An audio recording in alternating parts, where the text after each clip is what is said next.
சம்பாதிச்சாங்க திமுகங்க. இதெல்லாம் நம்ம பாக்குறது இல்ல. நம்ம வீட்டு வேலை இருந்தா போதும்பா, நம்ம நல்லா இருந்தா போதும்பா அப்படின்னு நினைக்கிறோம். மக்களும் நல்லா இருக்கணும், நம்ம பொதுமக்களும் நல்லா இருக்கணும், ஆட்சியும் நல்லா இருக்கணும், நாமளும் பயன் பெறணும், ஆட்சியாளர்களும் பயன் பெறணும்ன்றதுதான் நம்மளுடைய கொள்கையா இருக்கு. எவ்வளவு திருட்டு, எவ்வளவு மணல் கொள்ளை. அது மட்டும் இல்லாம இப்ப லேட்டஸ்டா 3 நம்பர்னு ஒரு லாட்டரி. குடியாத்த சட்டமன்றம் முழுவதும் இந்த லாட்டரி டிக்கெட் வியாபாரம் தெரு தெருவாக, ஒவ்வொரு கடையாக, ஒவ்வொரு டீ கடையிலையும், ஒவ்வொரு பங்க் கடையிலையும் உட்காந்து எழுதுறாங்க. கோடிக்கணக்கான ரூபாய் இதனால இந்த திமுகவினுடைய நிர்வாகிகள் சம்பாதிக்கலாம். கோடி கணக்கிலங்க. நீங்க எப்படி சம்பாதிக்கலாம் கேட்கலாம். குடியாத்தம் பகுதியை சேர்ந்த சில லாட்டரி வியாபாரிகள் இந்த கட்சியில இருக்காங்க. அவங்க தான் இந்த குடியாத்த சட்டமன்றம் முழுவதும் அவங்க தான் லாட்டரி வியாபாரம் பண்றாங்க. எனக்கு பயம்லாம் கிடையாதுங்க, நான் தெளிவா பேசுவேன், பேர் கூட சொல்லுவேன், எனக்கு அதை பயம்லாம் கிடையாது. லாட்டரியால் பாதிக்கப்படுவது நம்ம போல ஏழை மக்களுடைய குடும்பங்கள். ஒவ்வொரு குடியாத்த பகுதியிலாம் பாத்தீங்கன்னா தெரு தெரு உட்காந்து எழுதுவாங்க.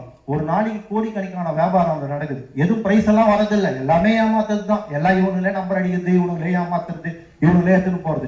கோடி கணக்கில் வருமானம். இந்த வருமானம் எல்லாம் எங்க போகுது?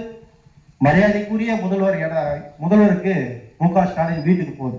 அவருடைய ஒரே கொள்கை என்ன தெரியுங்களா? 2026 அவர் ஏன் தெரியுமா இவ்வளவு போராட்டம் பண்றாரு? அவருக்கு கலைஞருக்கு அப்புறம் ஸ்டாலினுக்கு அப்புறம் உதயநிதி ஸ்டாலினை முதல்வராக ஆக்க வேண்டும் என்பதுதான் அவருடைய கொள்கை. அதுக்கப்புறம் அவங்க புள்ள ஆக மொத்தம் அண்ணா ஆரம்பித்த கட்சியை நாசனம் செய்து தன் குடும்ப கட்சியாக மாற்றியவர் கலைஞர். திமுகவுடைய குடும்ப கட்சியே அது கிடையாது, ஆனால் அவங்க குடும்ப கட்சியா அதை மாத்திட்டாங்க. இதெல்லாம் நாம் புரிஞ்சுக்கணும். எலெக்ஷன் வரும்போது மட்டும்தான் மக்கள் மீது கவனம் கொண்டது திமுக அரசு. எப்பவுமே இதுதான் வேலை. அதுக்கப்புறம் இன்னொரு விஷயத்த சொல்றோம்.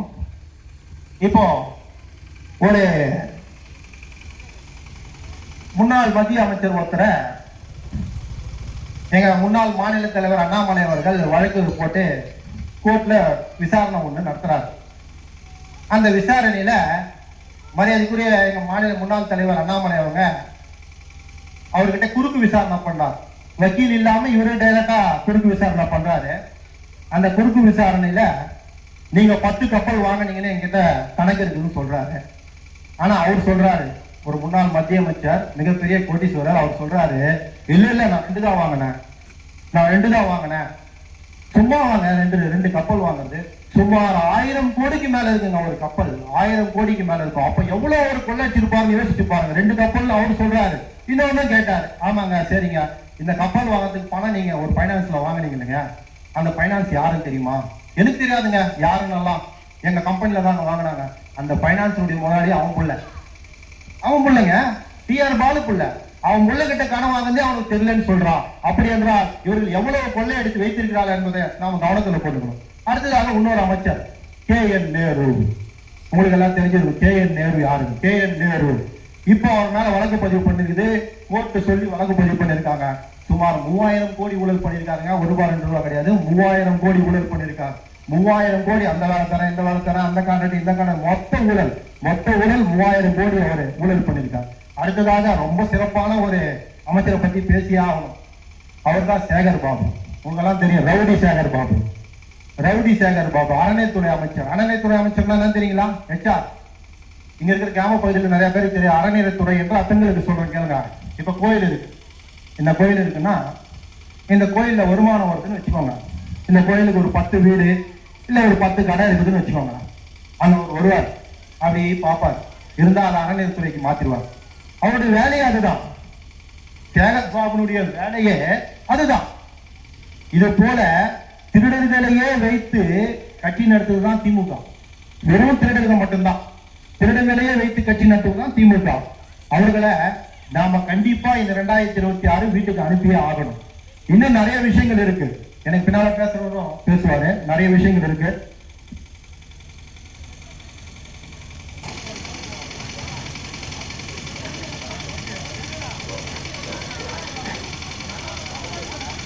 வாக்குறுதிகளை அள்ளி வீசு, எல்லா வாக்குறுதிகளும் அள்ளி வீசினார். எல்லாம் கிடைக்கும்னு நீங்க ஓட்டு போட்டு எல்லா மக்களும் ஓட்டு போட்டாங்க. ஓட்டு போட்டு ஆட்சிக்கு வந்து அவர் என்ன பெருசா செஞ்சார்? ஒண்ணுமே செய்யல. அவர் ஆட்சியே செய்யலைங்க. அவருடைய ஆட்சியே இது கிடையாது. அவங்க மருமக சபரீசன் ஒருத்தர், அவருடைய வேலையை என்ன தெரியுமா? பஞ்சாயத்து பண்றது தான். பஞ்சாயத்து பண்றது, கூட்டணி வேணா பேசுறது, கோடிக்கணக்கில் சம்பாதிக்கிறது, வெளிநாட்டுகள்ல இடங்களை வாங்கி போறது, இது போல வேலைகளை செய்து அவர் தான் ஆட்சி செய்யறார்.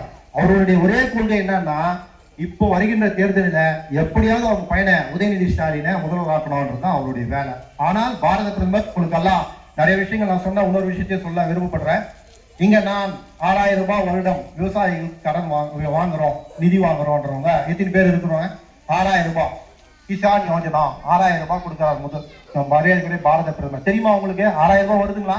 3 மாதத்துக்கு ஒரு முறை 2000 வருதுங்களா? அது கொடுப்பது பாரத பிரதமர் நரேந்திர மோடி அவர்கள். இதே போலதான் உங்க அக்கௌண்ட்டுக்காக பணம் வருவதற்காக தான் இந்த 100 நாள் வேலை திட்டத்தை 125 நாள் வேலை திட்டமாக மாற்றியவர்.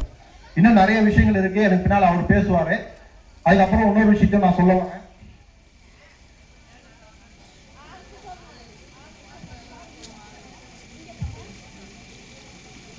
போராட்டம் பாத்தீங்கன்னா எல்லா துறையிலையும் போராட்டம். சத்துணவு ஊழியர்கள் போராட்டம், மருத்துவமனையில இருக்கிற நர்ஸுங்க அவங்க போராட்டம், போக்குவரத்து துறை ஊழியர்கள் போராட்டம். போராட்டம் போராட்டம் போராட்டம் தான். இவருடைய ஆட்சி காலத்துல எல்லாமே போராட்டம் தான். இவருடைய வேலையே என்ன தெரியுங்களா? சும்மா உக்காந்து நிற்குது, எலெக்ஷன் வரும்போது ஏதாவது ஒரு திட்டத்தை எடுத்துட்டு வர்றது, இது மாதிரி 5000 ரூபாய் கொடுத்துட்டு 50,000 1 கோடி ரூபாய் 2 கோடி ரூபாய் சம்பாதிக்கிறது, இது போல வேலைகள் தான் அவர் செய்து கொண்டிருப்பார். ஆகையாலே நாம் அனைவரும் மனதில் வைத்துக் கொண்டு, நீங்க ரொம்ப நேரம் உட்காந்துக்கிறீங்க, அதனால ரொம்ப நேரம் பேச விரும்பல, நாம் அனைவரும் மனதில் வைத்துக் கொண்டு